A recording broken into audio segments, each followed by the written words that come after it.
नमस्कार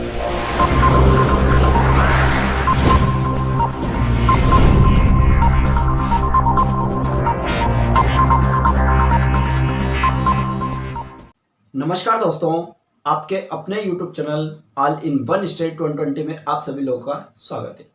आज वापस हम पढ़ने वाले हैं क्लास 10th मैथ सब्जेक्ट। प्रश्नवाली आती है हमारी 3.3 का तीसरे का पहला सवाल। इसके पिछले वीडियो में हमने इसी प्रश्नवाली का पहला सवाल करवाया था। यदि हो सकता है आपने उस वीडियो को नहीं देखा है तो मैं डिस्क्रिप्शन में लिंक दे रहा हूँ, आप वहाँ जाकर उस वीडियो को देख सकते हैं। और इसके अलावा हमने अध्याय 3 में प्रतिस्थापन विधि, विलोपन विधि एंड वज्रगुणन विधि, यानी इस प्रकार से तीनों विधियों को हमने कंप्लीट कर लिया है। तो उसका भी वीडियो यदि अगर आप देखना चाहते हैं तो डिस्क्रिप्शन में आपको लिंक मिल जाएगा, आप वहां जाकर देख लेना। लेकिन आज हम इस सवाल को करने वाले हैं, काफ़ी ज़्यादा सरल सवाल और काफ़ी ज़्यादा इंपॉर्टेंट परीक्षा की दृष्टि से। बहुत ही सरल सवाल है, देखिएगा इस सवाल को हम हल करते हैं। सवाल क्या कहता है हमारा कि दो संख्याओं का अंतर 26 है और एक संख्या दूसरी संख्या की 3 गुनी है, तो उन संख्याओं को हमें ज्ञात करना है। तो आपको पता है जब मैथ्स में कोई चीज़ हमें पता नहीं होता है तब उस संख्या के लिए हम x या y को मानकर चलते हैं। अगर आप चाहें तो a और b भी मान सकते हैं, आप चाहें तो s r मान सकते हैं, आप चाहें तो p q मान सकते हैं, जो भी आपकी इच्छा है। बट मैं यहाँ पर x और y मानकर चलूँगा। तो सवाल में जैसे हमसे कहता है कि दो संख्याओं का अंतर 26 है, तो आपको ऐसी दो संख्याएं बताना है जिसका अंतर कितना होना चाहिए, 26 होना चाहिए। अब दो संख्या में पता नहीं है तो सबसे पहले हम मान लेंगे कि पहली संख्या x और दूसरी संख्या y। तो इस सवाल कैसे हल करते हैं, सबसे पहले हम यहाँ पर लिखते हैं हल। क्वेश्चन के जब हम आंसर लिखेंगे तो आपको क्या लिखना है, हल। सबसे पहले लिखना है आपको माना कि पहली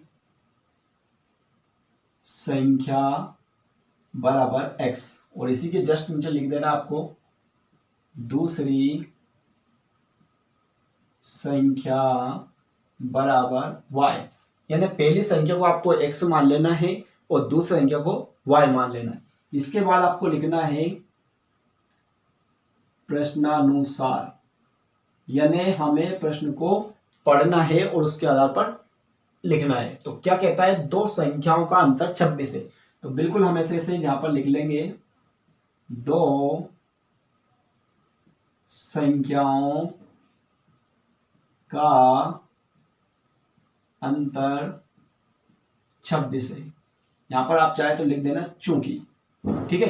क्या लिखेंगे आप, चूंकि दो संख्याओं का अंतर 26 है।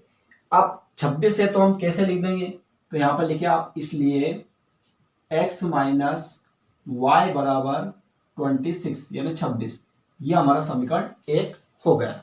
अब ये कैसे आया मैं आपको समझाता हूं कि जैसे कि मान लिया मैं आपसे बोलता हूं ऐसी कोई दो संख्याएं बताइए जिनका अंतर 10 होना चाहिए, तो आप दो संख्या कोई सी भी ले सकते हैं, आपकी इच्छा के अनुसार है। तो जैसे कि मान लिया है कोई संख्या 30 है और कोई संख्या 20 है, ये हमारे पास दो संख्या है, तो इनका अंतर 10 होना चाहिए। तो वास्तव में 10 है, यदि दोनों को हम घटा दें तो हमें निश्चित तौर पर 10 प्राप्त हो जाएगा।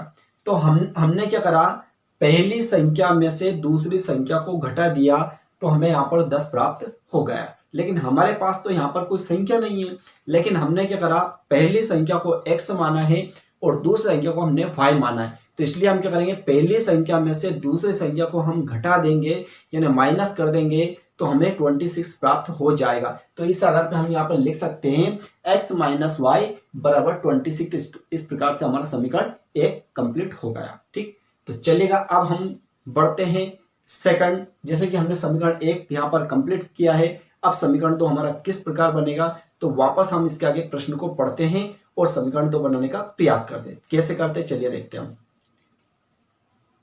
देखिएगा, हम प्रश्न पढ़ते हैं, क्या कहता है, एक संख्या दूसरी संख्या की 3 गुनी।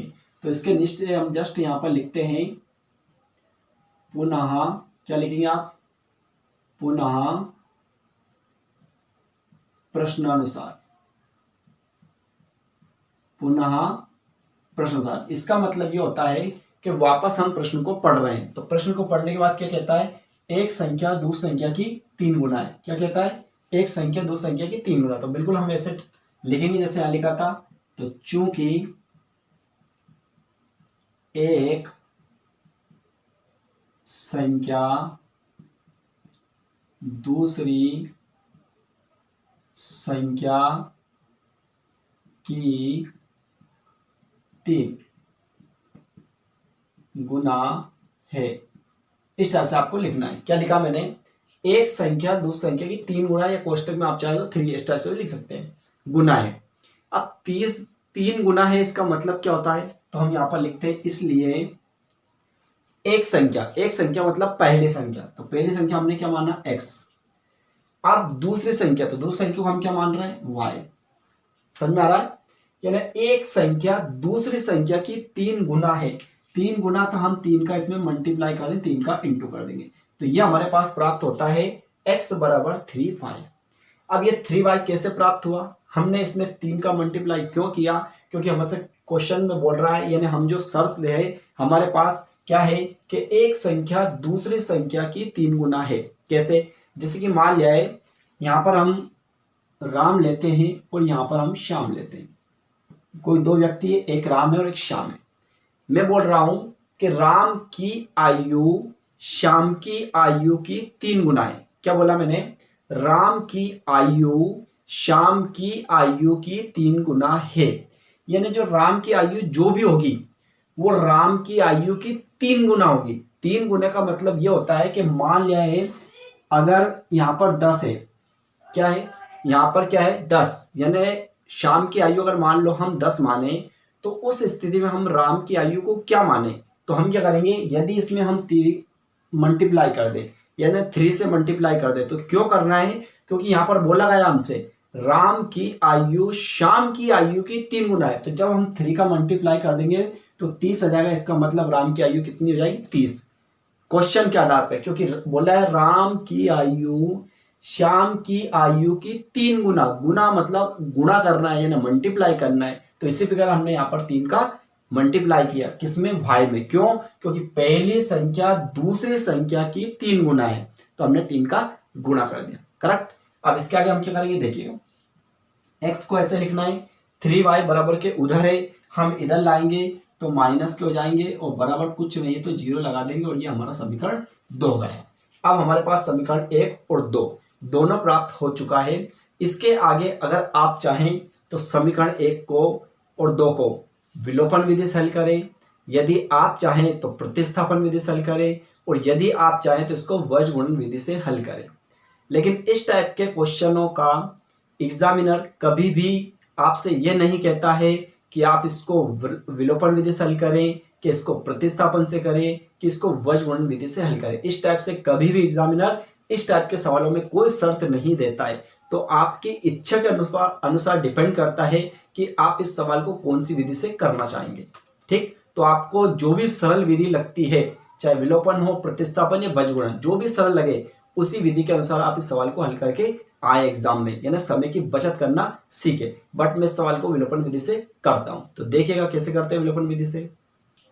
विलोपन विधि से हल करने के लिए सबसे पहले हम देखते हैं कि समीकरण 1 और 2 क्या बराबर है। तो देखिएगा, समीकरण 1 के जस्ट आगे x के आगे कुछ नहीं, मतलब सिंगल x लिखा हुआ है। समीकरण 2 के जस्ट आगे क्या लिखा है? यहां भी सिंगल x लिखा है। इसका मतलब समीकरण 1 और 2 दोनों आपस में बराबर है। जब 1 और 2 आपस में बराबर होती है तो डायरेक्टली हम कर सकते हैं इसको विलोपन विधि से। तो हम यहां पर लिख देते हैं समीकरण 1 व 2 को विलोपन विधि से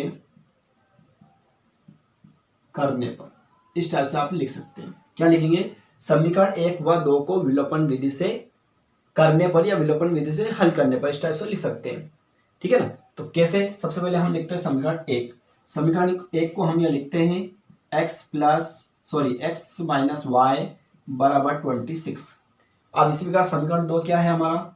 x माइनस 3y बराबर 0। अब इसके बाद आपको नीचे ऐसे लाइन खींच देना है। लाइन का थोड़ा विशेष ध्यान रखें, हल्का सा गैप होना चाहिए। बहुत सारे बच्चे क्या करते हैं, इससे जस्ट सटाकर लाइन खींच देते हैं और फिर चिन्ह बदलना उनके लिए कठिन हो जाता है, चिन्ह कहाँ पर बदले। ठीक है, तो आपको थोड़ा सा यहाँ पर गैप करना है। इसके आगे क्या करना है, आपको यहाँ पर लिखना है घटाने पर। क्या लिखना है, घटाने पर। अब हमने यहाँ पर घटाने पर लिखा तो क्यों लिखा, इस बात का आप गौर करना है। तो देखिएगा, ये x है, ये x है, इन दोनों को हमको आपस में काट देना है। क्यों काट देना है, वो इसलिए काट देना है कि जब हमसे x का मतलब x वाली संख्या कट जाएगी तो हमारे पास y की वैल्यू प्राप्त हो जाएगी, या y कट जाएगी तो हमारे पास x की वैल्यू प्राप्त हो जाएगी। और हमें किसी न किसी प्रकार से या तो x का मान प्राप्त करना है या y का मान प्राप्त करना है। इसलिए आपको x वाला मतलब जो भी चर है या तो इसको काटे या y वाला चर काटे। तो कटेगा कौन सा, जो समान है, तो समान मतलब ये वाला कटेगा। इसलिए हम इसके चिन्ह चेंज करेंगे। क्यों कि फिलहाल की स्थिति में ये प्लस प्लस के हैं, तो प्लस प्लस तो आपस में जुड़ जाएंगे, कटेंगे नहीं, तो इसलिए आपको चिन्ह बदलना है। तो ये प्लस है तो आपको माइनस कर देना है, माइनस है तो प्लस कर देना, प्लस है तो माइनस कर देना। अब ये चिन्ह कैसे बदले ये भी आप सोच रहे होंगे। ठीक है, तो कोई प्रॉब्लम नहीं, मैंने स्पेशली तरीके से चिन्हों का ज्ञान का एक वीडियो बनाया था। हो सकता है आपने उस वीडियो को नहीं देखा है, तो मैं इसी वीडियो के डिस्क्रिप्शन में लिंक दे दूंगा, आप उसको देख लेंगे तो काफी बेटर तरीके से चिन्हों का ज्ञान आपको प्राप्त हो जाएगा, या सीख जाएंगे। ठीक है, तो देखिए आगे चलते हैं हम। अब इन दोनों को हम काट देंगे, ये आपस में कैंसिल हो सकते हैं। अब ये देखिएगा 3y हमारे प्लस के और ये 1y ये माइनस के, तो दोनों आपस में क्या हो जाएंगे, घट जाएंगे। क्यों घट जाएंगे, तो मैं आपको बता दूं, मेरा नियम यह है कि समान चिन्ह आपस में जुड़ जाते हैं और असमान चिन्ह घट जाते हैं। कैसे, समान चिन्ह का मतलब ये होता है कि या तो दोनों प्लस के हो या फिर दोनों माइनस के हो, तो ये समान चिन्ह होते हैं, सेम चिन्ह। और अगर हम सेम की बात नहीं करें, असमान की बात करें, तो क्या होगा, तो या तो एक प्लस होगा या फिर एक माइनस होगा, या फिर एक माइनस होगा या फिर एक प्लस होगा। तो इस टाइप के चिन्ह कैसे होते हैं, असमान चिन्ह, और जो आपस में घट जाते हैं।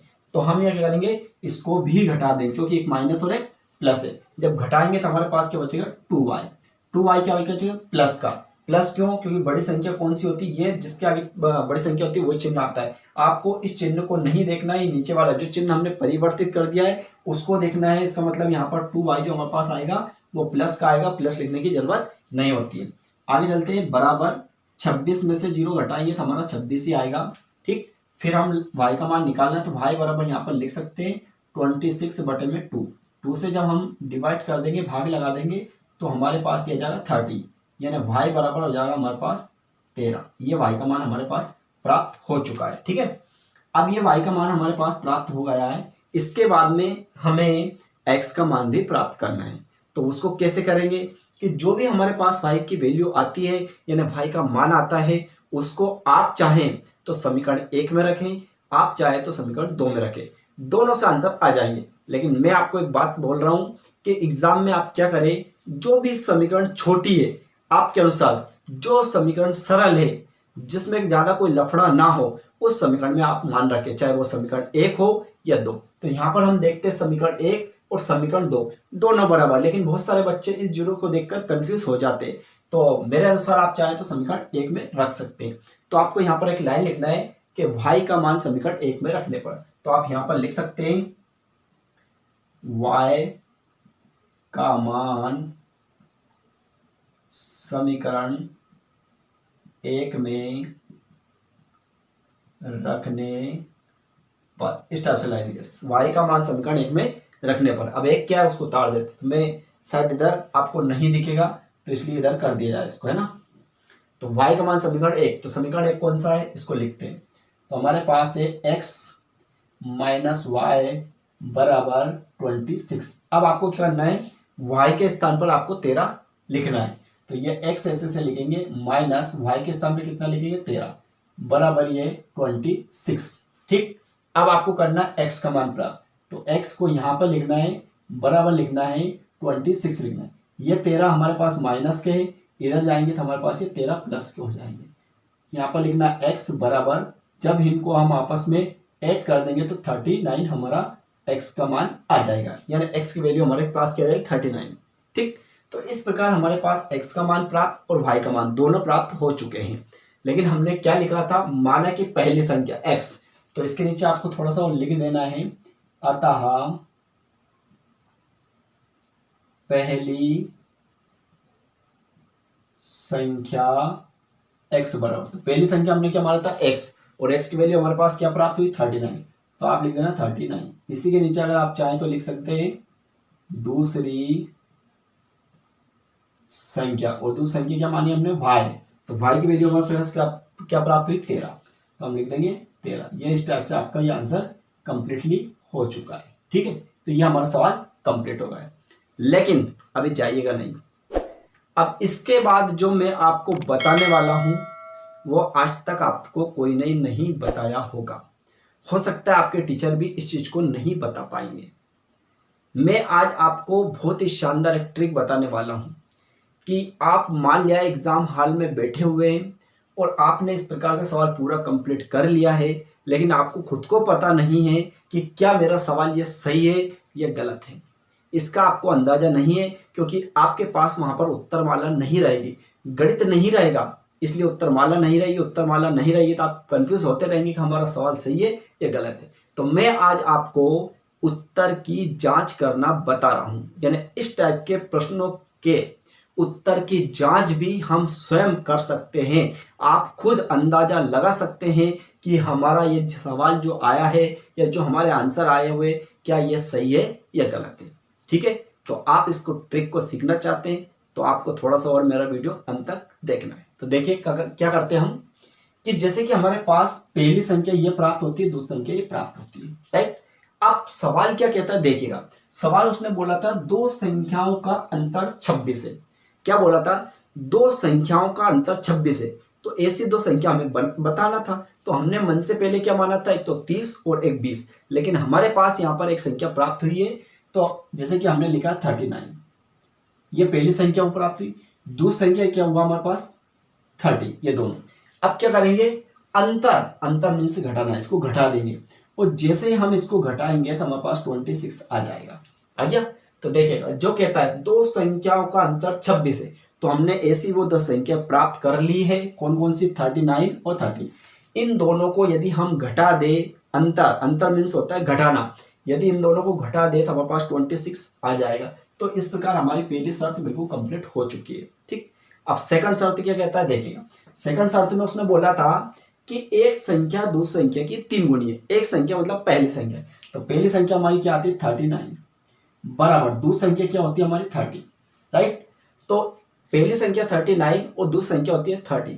अब वो यूं कहता है कि एक संख्या मतलब पहली संख्या दूसरी संख्या की 3 गुना मतलब हम इसमें यदि 3 का गुणा कर दे तो क्या ये 3 गुना के बराबर है, तो 13 39, तो बिल्कुल राइट आपकी देखिए 13 39 ये इसके बराबर आ चुका है। बोला था यानी पहली संख्या दूसरी संख्या की 3 गुना, तो देखो 3 गुना आ रहा है, मतलब हम 13 में यदि 3 का इंटू कर दे, मल्टीप्लाई कर दे, तो यह संख्या हमारे इसके बराबर या 39 कंप्लीटली आ जाएगा। तो इस टाइप से आप पता कर सकते हैं कि हमारा सवाल ये बिल्कुल सही है या गलत है। तो मैं आपको गारंटी दे रहा हूं इस टाइप से आप हर एक सवालों की उत्तर की जांच कर सकते हैं, और मैं हर सवाल में आपको उत्तर की जांच करके बताऊंगा। तो बताइए मेरा सवाल आपको कैसा लगा, ये वीडियो कैसा लगा, और हो सकता है अभी तक आप मेरे YouTube चैनल पे नए हो तो आप मेरे YouTube चैनल को सब्सक्राइब करें और साथ में बेल आइकन दबाएं। और यदि ये वीडियो आपको पसंद आया हो, ये सवाल आपको अच्छा लगा है, और यदि ये वीडियो पसंद आया है तो इस वीडियो को ज़्यादा से ज़्यादा अपने दोस्तों के साथ, अपने रिश्तेदारों के साथ, अपने क्लासमेट्स के साथ और अपने जितने भी ज़्यादा परिचित हो उन सभी के साथ इस वीडियो को ज़्यादा से ज़्यादा शेयर करने का प्रयास करें। और इस टाइप के और अधिक वीडियो पाने के लिए मेरे चैनल पर हमेशा बने रहे, और हर सब्जेक्ट के इस चैनल पर हर सब्जेक्ट के वीडियो देखने के लिए चैनल की प्लेलिस्ट में जरूर जाइएगा, उसमें सभी टाइप्स के आपको वीडियो मिल जाएंगे। पूरा वीडियो देखने के लिए थैंक यू सो मच। अब मिलते हैं हम नेक्स्ट वीडियो में।